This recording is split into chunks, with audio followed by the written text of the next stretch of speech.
magdasal ka na habang merong ka pang panahon. Tawagin mo na ang lahat ng demonyong inaasahan mong magliligtas sa'yo. Parang awa mo na. Buhayin mo ko. Pakiusap. Hindi ko sinasadyang hamakin ang isang tulad mo noong una tayong magkita. Mangiyak-ngiyak namang sagot ng aswang. Kasabay ng pagwika nito ay ang dahan-dahan nitong pagpapalit ng anyo upang ipakita ang kanyang pagsuko sa ermitanyo. Doon din ito nag-umpisang humagulgol ng kanyang pag-iyak upang ipadama sa ermitanyo ang kanyang labis-labis na pagsisisi.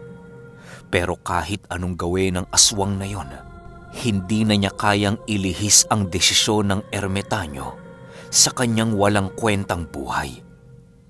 Matapos nitong makita ang labis na pagmamakaawa ng aswang, agaran nitong kinuha ang kanyang isang maliit na punyal upang dahan-dahang itarak sa dibdib ng aswang. Bago pa man ito tuluyang maundaya ng saksak ng ermitanyo, pinili nitong painumin ng isang dagta ng puno. Matapos itong ipainom ng ermitanyo, doon na niya sinabi ang magiging epekto ng likidong pumasok sa kanyang katawan. Pinababagal ng likidong yan ng halos ilang libong beses ang oras. Ang pakiramdam mo sa isang segundo ay halos ilang taon na ang lumipas. Bago pa man tuluyang makatarak sa iyong katawan ng punyal na yan, dadaan ka muna sa ilang siglong paghihirap na halos ipagpanalangin mo na tuluyan ng wakasan ng iyong kalbaryo. Wika ng ermitanyo. Kasabay ng pagwika nito ay ang tuluyang pagkawala ng wisyo ng aswang.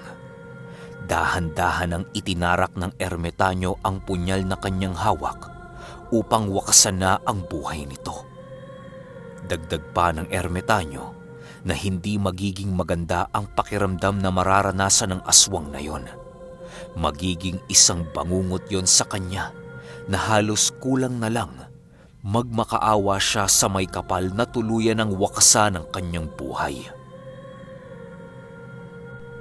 Sa paglipas ng ilan pang dekada, tuluyan na ngang napasakamay ng batang merong dugo ng demonyo ang kanilang kaharian. Dahil sa pagkamatay ng mga magulang nito, kung kaya't siya na ang bagong namumuno sa kanilang kaharian.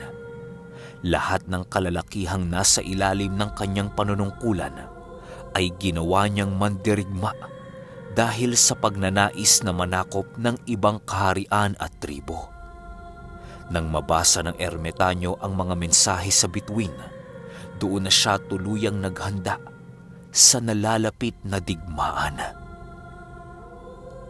Sa paglipas lamang ng araw, doon na nga unti-unting nakaramdam ang ermitanyo ng paggalaw ng mga engkanto na tumira sa lupa. Alam niyang nag-uumpisa ng gumalaw ang kanyang mga kalaban, kung kaya't gumawa siya ng paraan upang mapigilan ang nalalapit na pananakop ng kahariang minsan niyang pinagsilbihan. Gamit-gamit ang abilidad na taglay ng sudak, gumawa sila ng isang libretang kahawig ng libretang hinahanap ng hari upang ito ang ibigay sa kanya. Ang nilalaman ng libretang yon ay ang mga ritual kung papaano makapaglikha ng sumpa sa lahat ng mga nilalang na gumawa nito. Yon ang naisip na plano ng ermitanyo upang kahit papaano'y malipol ang lahat ng mga tagasunod ng hari sa binabalak nito. Nang naisakatuparan na nila ang libretang yon, pinili ng ermitanyong lumabas na sa lugar na kanyang pinagtataguan. Matyaga niyang nilakad ang daan patungo sa kanilang kaharian upang doon na nga tuluyang harapin ang hari. Sa pagdating niya sa lugar na yon, bumungad sa kanya ang mga kawal na nakahilera na halos hindi mabilang ng ermitanyo. Karamihan sa mga yon ay merong dugo ng engkanto, kung kaya't medyo abnormal ang pangangatawa ng mga ito. May mga alaga din yung mga hayop na halos hindi karaniwang masisilayan sa ating mundo. Dahil sa mga nasilayan ng ermitanyo, doon niya napagtanto na tuluyan na ngang nakapaghanda ang hari sa kanyang mga kawal. Kahit alam ng ermitanyong maaari niyang ikamatay ang pagpasok sa kahariang yun, ginawa niya pa rin ito alang-alang sa mga inosenteng taong madadamay sa kasakiman ng hari. Nang masipat siya ng iilan sa mga tauhan nito, agaran din naman siya nitong sinugod upang hulihin. Kahit alanganin ang sitwasyon noon ng ermitanyo, pinilit niyang makipaglaban kasama ng kanyang kasangga. Dahil alam ng mga ito ang kahinaan ng sudak, hindi na nito nagawa pang makatulong sa ermitanyo. Bago pa man siya tuluyang makaharap sa hari, ay halos hindi na mamukaan ang ermitanyo dahil sa tindi ng tama nito sa kanyang buong katawan. Halos hindi na nga nito nagagawang sumagot sa kahit anong tanong na ibinabato sa kanya ng mga taong tagasunod ng hari. Sa pagpasok ng ermitanyo sa silid, doon bumungad sa kanya ang mga bungo ng mga sudak na ginawang palamuti sa loob ng palasyo. Nang masipat niya ang mga ganoong bagay, ay halos hindi niya mapigilang mapaiyak dahil sa awa sa mga ito. Nang masipat na niyang naglalakad ang hari, agad din naman silang pinaluhod ng mga kawal na nakahuli sa kanila. Ang sudak na kanyang kasama ay halos tuluyan ng mawala ng malay dahil sa napakaraming natamo nitong pinsala sa kanyang katawan. Paglapit ng hari, agad din naman itong binunot ang kanyang sandata upang kitila ng buhay ang kasamang sudak ng ermitanyo. Pasensya ka na, ermitanyo. Dahil hanggang dito na lamang ang pagtulong ko sa iyo. Masaya ako dahil marami akong natutunan sa ilang dekadang kasama kita. Kung sakali mang makaligtas ka sa kamay ng demonyong haring ito, naway ipagpatuloy mo ang magandang buhay na iyong nasimulan. Ako'y labis na... Wika ng sudak. Di pa man natatapos sa pagsasalita ang sudak, walang habas na itong inundaya ng saksak ng hari. Halos wala nang nagawa noon ang ermitanyo kung hindi ang umiyak dahil sa pagkawala ng kanyang kaibigan. Kasabay ng pagbagsak ng bangkay ng sudak ay ang pagsubasob naman ng kawal sa pagmumuka ng ermitanyo. Inalis lahat ng mga ito ang kanyang kasuotan upang hanapin ang lihim na karunungang kanilang hinahanap. Nang makita nila ang isang libretang napakakapal, doon na nga tuluyang napangisi ang hari. Hindi pa nila pwedeng patayin noon ang ermitanyo, gawa ng nasa isip nilang maaring isang patibong ang libretang daladala nito. Basahin mo ang mga engkantasyon sa libreta upang maisakatuparan ko ang pagtawag sa mga demonyong nasa kaila-ilaliman ng lupa. Ikaw ang magsisilbing unang alay ko sa impyernong aking itatatag. Wika ng hari.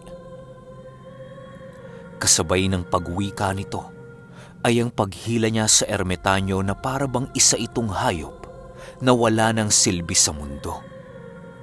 Matapos yan, lahat ng kailangan ng ermitanyong yun ay ibinigay ng hari upang maisakatuparan ang ritual sa pagtawag ng demonyo.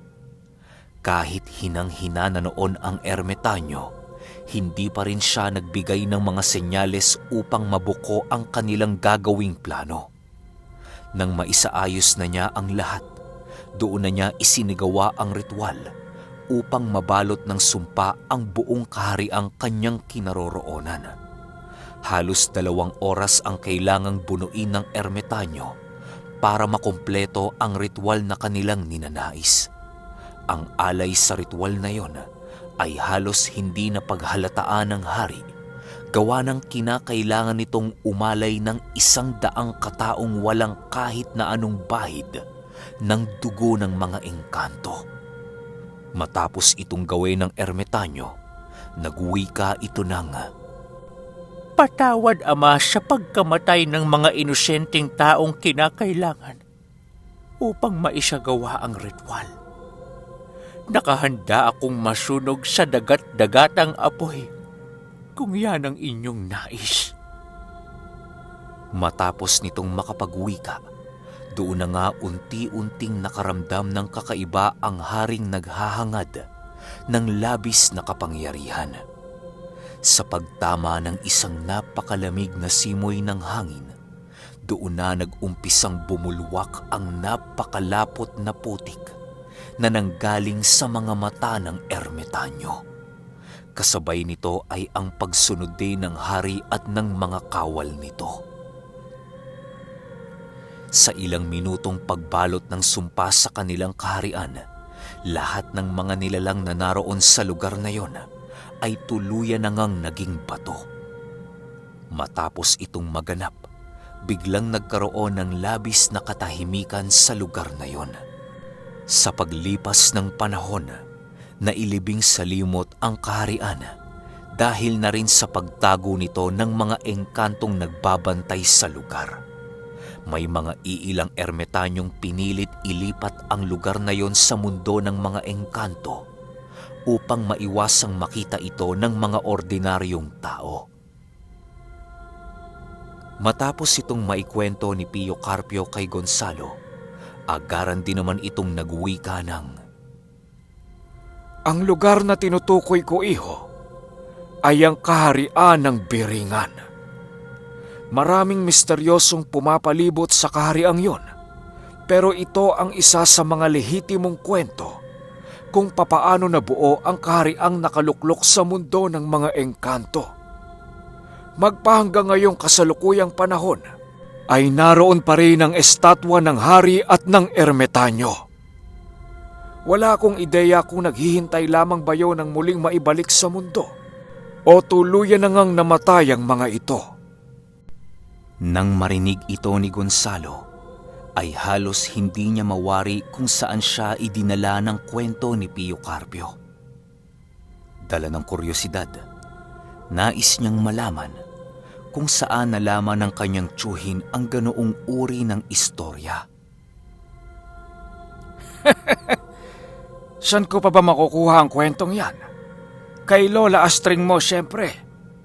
Kung sa kwento lang naman kasi, kahit ilang dekada kayong mag-usap nun, hindi yun mauubusan ng kwento. Pabirong sagot naman ni Pio Carpio. Matapos nilang makapag-usap, muli na nilang ipinagpatuloy ang kanilang paglalakbay. Medyo malapit-lapit na kasi sila noon sa talusan, kung kaya't ninais na lamang nilang doon na sa kalabaw mananghalian. Sa pagsapit ng hapon, matagumpay namang narating ng dalawa ang baryong kinaroroonan ng kanilang mga kasama. Bale, hindi maganda ang kanilang dinatnan sa lugar dahil sa may mga naabutan silang kanilang mga kasamahan na nakaratay na sa higaan. Ayon sa mga kasama nila Pio Carpiong naroon, ang mga nakaratay sa banig ay ang iilang na biktima ng barang noong mga panahong sila ay nakikipaglaban. Sa sobrang lakas ng kanilang mga katunggali, ay halos dumating na sa puntong malilipol na sila ng mga ito. Marami na din sa kanila ang mga binawian ng buhay na siyang labis na ikinalungkot ni Pio Carpio. Dahil sa mga pangyayaring kanilang nadatnan, tuluyan na ngang nawala sa isipan ni Gonzalo ang naikwento sa kanya ni Pio Carpio tungkol sa Biringan. Sa patuloy na pagmasid nila sa lugar, merong nakausap si Pio Carpiong isang albularyo na kasalukuyang nangangalaga sa mga ito. Masaya ho kaming dumating na kayo, Pio Carpio.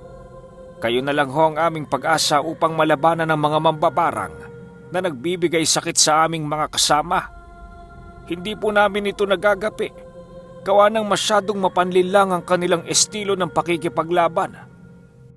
Hindi namin alam kung saan ang gagaling ang sakit na dumadapo sa aming mga kasama, kung kaya't labis namin itong ikinakabahala. Wika ng isang albularyo. Ganon ba? Bakit? Ano ba ang estilo ng mga ito sa kanilang pakikidigma? Tanong ni Pio Carpio. Wala ho kaming ideya, Pio Carpio. Kung nais nyo ho, kayo na lang ho ang tumingin sa mga ito upang malaman ninyo kung ano ang pinag-ugatan ng kanilang mga karamdaman. Aminado ho akong wala akong gaanong alam sa barang, kaya hirap akong tulungan ng aking mga kasama. Sagot naman ito. Nang marinig ito ni Pio Carpio, pinili nitong tunguhin na lamang ang kanilang mga kaanib na nabiktima ng barang. Sumunod na dinoon si Gonzalo upang kahit papaano'y makita niya ang mga susunod na gagawin ng kanyang tiyuhin.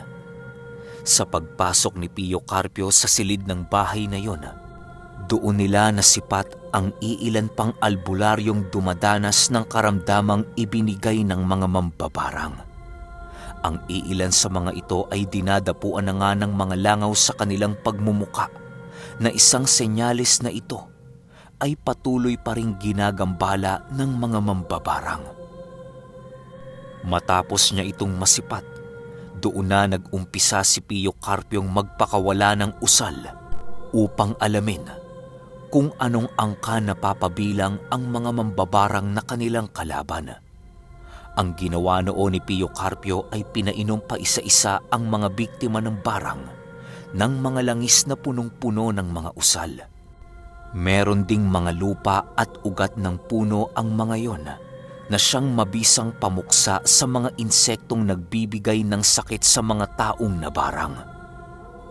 Habang patuloy niyang pinagmamasdan ang mga ito, doon niya nasipat ang pagkukulay lila ng mga kamay nito na isang indikasyon na hindi ordinaryo ang mambabarang na kanilang kinakalaban. Nang masipat ito ni Pio Carpio, pinili niyang lisanin na muna ang silid na kanilang kinaroroonan upang kausapin ang iilan sa kanilang mga kaanib. Nang masipat ni Gonzalo ang pagmamadali ni Pio Carpio, pilit niya itong tinanong pero bigo siyang makakuha ng sagot dito. Dahil sa ipinakita ni Pio Carpio, nabalot ng pagtataka si Gonzalo. Alam niyang merong ikinakabahala noon ang kanyang tiyuhin dahil sa mga nalaman nito sa mga albularyong dinapuan ng barang. Ilang minuto pa ang lumipas, nasipat na nga ni Pio Carpio ang nakausap niyang albularyo kanina upang muli itong kausapin.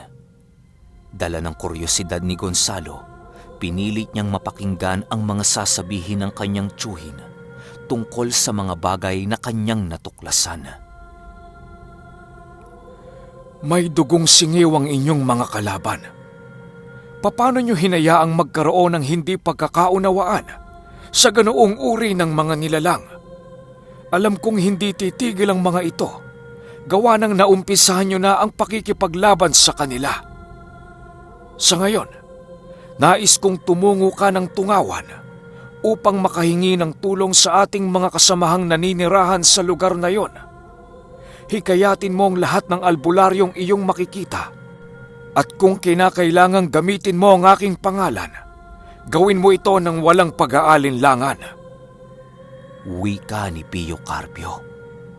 Nang marinig ito ng lalaki, agaran din naman itong naghanda para sa kanyang magiging paglalakbay. Pinili niyang mag-isa na lamang na tumungo sa tungawan upang kahit papaano'y maging madali ang kanyang pagbalik. Bago pa man tuluyang tumalikod ang araw sa kalupaan, nakaalis na ang kabayong sinasakyan ng taong inutusan ni Pio Carpio. Pagsapit ng gabi, matinding paghahanda ang ginagawa nila Pio Carpio upang makagawa ng harang para sa mga mambabarang na merong dugong singiw. Alam ni Pio Carpiong hindi ito isang purong singiw, kung kaya't hindi ito gaanong makapangyarihan. Laking pasasalamat na lang niya noong mga oras na yon dahil walang kapangyarihan ang mga mambabarang na yon na tumawag ng mga nilalang na kung tawagin ay mga bubuo. Wala ding mga aliping tikbalang ang mga ito kung kaya't hindi problema sa kanila ang makipaglaban. Pero kahit hindi ito gaanong makapangyarihan, nananatiling nag-iingat pa rin si Pio Carpio sa kadahilanang maaaring malagay sa panganib ang kanilang mga buhay kung magiging kampante sila sa pakikipaglaban sa grupong yon. Habang wala pang ginagawang aksyon sila Pio Carpio, pinili nitong alamin ang mga detalyeng maaaring makapagturo sa kanila sa mga tirahan ng mga mambabarang na kanilang kalaban. Ilang oras pa ang lumipas, tuluyan na ngang lumalim ang gabi. Pinili nila Pio Carpiong magpahinga na muna upang magkaroon ng lakas kinabukasan. Ang iilan sa kanilang mga kasama sa bahay na yon ay kanya-kanya nang naghahanda ng kanilang pagkain upang meron silang mapagsasaluhan. Habang kumakain sila Pio Carpio, hindi mapigilang magtanong ni Gonzalo. Tiyo, makakaya ba nating kalabanin ang mga nilalang na merong malalim na aral sa barang? Hindi ba't mapanganib ang mga ito kung espiritual na kombate lamang ang ating magiging digmaan? Tanong ni Gonzalo. Oo, iho. Masyadong mapanganib talaga ang angka ng mambabarang na ating kinakaharap ngayon. Pero huwag kang mag-alala. Hahanap tayo ng paraan upang matunto natin ang kanilang kinaroroonan. Sa oras na malaman na natin ang kanilang tahanan, doon ka nalulusob upang pagpapatayin ang mga ito. Sa ngayon, huwag ka na munang gumawa ng hakbang upang maiwasang maging ikaw ang malagay sa panganib. Sagot naman ni Pio Carpio. Nang marinig ito ni Gonzalo, tumangulang naman ito at nagpatuloy na sa kanyang pagkain. Panay ang tingin noon sa kanya ng mga albularyong kasama nila sa hapagkainan. Matapos nilang kumain, doon na ipinakilala ni Pio Carpio si Gonzalo sa kaanib ng samahan ni Mamang na nasa lugar ng talusan. Okay, ang gagawin ko, idediretso ko siya hanggang 70 para hindi kayo mag-rumble-rumble ng kwento. Tapos after ng 70, doon tayo maglalapag ulit ng ibang kwento. Patype naman ako sa pin comment ko ng ayos yan pinuno kung trip nyo yung ganon. Yun lang. Kita-kits tayo sa 64. Salamat.